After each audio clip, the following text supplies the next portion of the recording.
वालेकुम दोस्तों, आप देख रहे हैं रजवी रिलीज और मेरा नाम है आशिक। एक बार फिर से आपका वेलकम है हमारे चैनल रजवी रिलीज में। कुछ दिनों पहले एक सब्सक्राइबर ने, हमारे एक व्यूवर ने कमेंट किया था। वो कमेंट हमने सीरियसली ले लिया क्योंकि गर्मी बहुत ज्यादा है। कमेंट ये था कि हम कैसे एक एयर कंडीशनर बना सकते हैं, मिनी एयर कंडीशनर, जो कि हम रेफ्रिजरेटर के कंप्रेसर से बनाएंगे, जिसमें खर्चा बहुत कम होगा। ये 4-5 हजार रुपए तक का खर्चा आएगा। और एक एयर कंडीशनर छोटे एक रूम के लिए 10x10 का या 10x15 का रूम अगर होगा, तो ऐसे रूम के लिए हम कैसे एक छोटा सा एसी बना सकते हैं। जी हाँ, बना सकते हैं। और कैसे बनाना है, क्या क्या चीजें इसमें हमें चाहिए होंगी और इसका जो डायग्राम है वो क्या होगा, वो सारा आज के इस वीडियो में आपको बताऊंगा। हो सकता है आपके लिए ये बेनिफिशियल हो, क्योंकि अगर आप भी गर्मी में है और बजट इतना नहीं है कि 50,000 60,000 का आप एयर कंडीशनर एसी ले पाए, तो आप ये एसी बना सकते हैं या बनवा सकते हैं।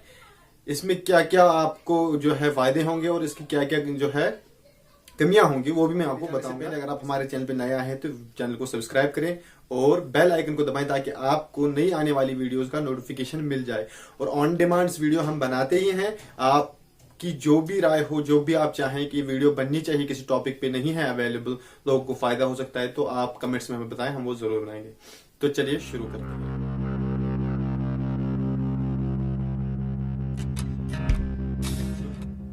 तो चलिए शुरू करते हैं। सबसे पहले हम गिनेंगे हमें मिनी एयर कंडीशनर बनाने के लिए कौन कौन सी चीजें चाहिए। पार्ट सबसे पहले आपको क्या क्या चाहिए वो आप लिख लीजिए। और आपको ये पार्ट्स कहाँ मिलेंगे, कैसे मिलेंगे। अगर आपके पास ओल्ड, सबसे पहला तो बेसिक आपका जो पार्ट है वो है कंप्रेसर। तो अगर आपके पास कोई डेड रेफ्रिजरेटर है, टूटा फूटा है, तो उसका आप कंप्रेसर निकाल सकते हैं। अगर नहीं तो कंप्रेसर आप मार्केट से नया भी ला सकते हैं।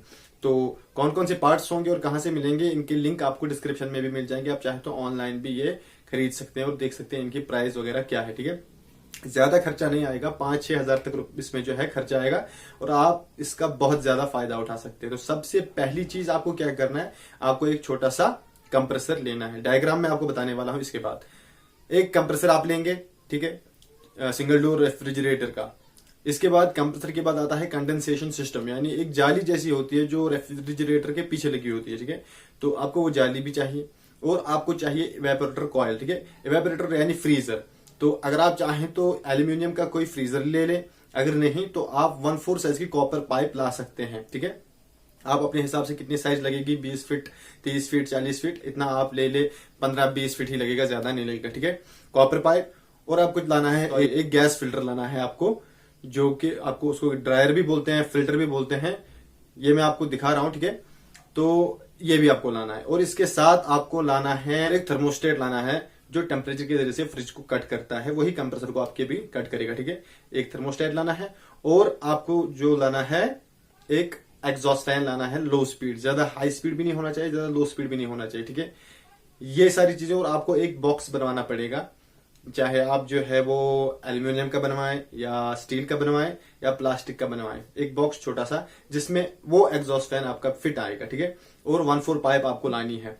तो ये सारे पार्ट्स जब आपने लाए तो अब क्या करना है, याद रख लीजिए। सबसे पहली चीज आपने इंस्टॉल जब करना है, जो ये छोटा सा मिनी एसी जब आप इंस्टॉल करेंगे, तो आपको हमेशा याद रखना है कंप्रेसर और कंडेंसेशन पाइप ये रूम से बाहर रहनी चाहिए। ठीक है, अगर आप ये रूम के अंदर रखेंगे तो आपके रूम का टेम्परेचर बिल्कुल भी लो नहीं हो सकता, क्योंकि एक तरफ से हीट जनरेट होगी, एक तरफ से कूलिंग, और ये ज्यादा फिर हीट ही यहाँ पे विनर होती है। ठीक है, आपने क्या करना है, आपने इसको बाहर रख लेना है। और कैसे फिर इंस्टॉल करना है और इसकी कैसे जो है फिटिंग करनी है, वो मैं आपको डायग्राम बना के दिखा देता हूं। ठीक है, तो चलिए डायग्राम बनाते हैं और देखते हैं कैसे इसके कनेक्शंस हैं, इसके कैसे हम वायरिंग भी करेंगे, और वायरिंग के साथ साथ जो इसके सील्ड सिस्टम है, यानी पाइप्स और जिसमें गैस वैस जाता है, उनको कैसे हम कनेक्ट करेंगे और कहाँ पे इसको किस तरह से इंस्टॉल करेंगे।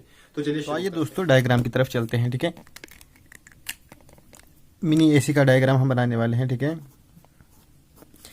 तो सबसे पहले आपने याद रख लेना है, आपको विंडो के नज़दीक ही है इसको इंस्टॉल कर लेना है। ठीक है, ये विंडो है, आपने यहाँ पे इंस्टॉल करना है। ठीक है, अब कैसे करना है, यहाँ पे एक बॉक्स आपने बनवाना है। ठीक है, बॉक्स में आप बॉक्स की बैक साइड पे जो है, बैक साइड पे इवेपोरेटर कॉइल लगाएंगे। ठीक है, बिल्कुल इस तरह से। ठीक है, यहाँ पे एक साइड से कैपिलरी लगेगी और दूसरी साइड से जो है डिस्चार्ज पाइप जाएगी। ये दोनों पाइप्स आपने बाहर ले जानी है, ठीक है, ये दोनों पाइप्स आपने बाहर ले जानी है। यहाँ बाहर हमने कंप्रेसर रखा है, ठीक है, कंप्रेसर रखा है। कंप्रेसर के जो है 3 इनलेट होते हैं, 3 कनेक्शन होते हैं, ठीक है। इसमें होता है, एक होता है डिस्चार्ज और 2 होते हैं सक्शन, ठीक है। 2 में से आपने एक को जो है सक्शन के तौर पे यूज़ कर लेना है और दूसरे से आपने जो है चार्जिंग कर लेनी है, गैस चार्जिंग, ठीक है, गैस चार्जिंग। तो ये दोनों पॉइंट्स जब बाहर जाएंगे, यहाँ पे आपने कंडेंसेशन जो कॉइल लगाना है, ठीक है, उसका एक सिरा डिस्चार्ज में जाएगा और जो आपने एयर फिल्टर लगाया है, लिया है, वो आप यहाँ लगाएंगे। और कैपलरी वाली जो पतली वाली ये जो है पाइप है, कैपलरी जो होगी, कैपलरी को हम सी नाम दे देंगे, कैपलरी आपने फिल्टर में देनी है, ठीक है। और जो डिस्चार्ज जाता है वो आप इन दोनों में से किसी एक को भी दे सकते हैं और दूसरे से आपने गैस चार्ज कर ली है, ठीक है। तो दोस्तों ये है इसका सीलेट सिस्टम। मैंने आपको एक और पिक्चर के ज़रिए डायग्राम भी बता दिया है। अब इसके बाद रह जाते हैं इसके कनेक्शंस, ठीक है, पावर कनेक्शंस। तो वो उतने मुश्किल नहीं है, ठीक है। एक आपको थर्मोस्टेट जो आपने लगाना है, ज़रूरी थर्मोस्टेट आपने फ्रीज़र के अंदर ही लगा लेना है और वहाँ से एक वायर जाएगी कंप्रेसर को, एक वायर जाएगी डायरेक्ट लीड को। यानी जो आपने 2 वायर्स न्यूट्रल फेज़ होगी, तो न्यूट्रल चाहे आप डायरेक्ट करें या फेज़ डायरेक्ट करें, दोनों में से न्यूट्रल या फेज़ में से एक आपने थर्मोस्टेट के थ्रू जो है कंप्रेसर को देना है और जो फ़ैन है उसको डायरेक्ट जो है न्यूट्रल और फेज़ दे देना है। बस इतना सा कर लेना है और इसके बाद ये काम करना स्टार्ट करेगा। तो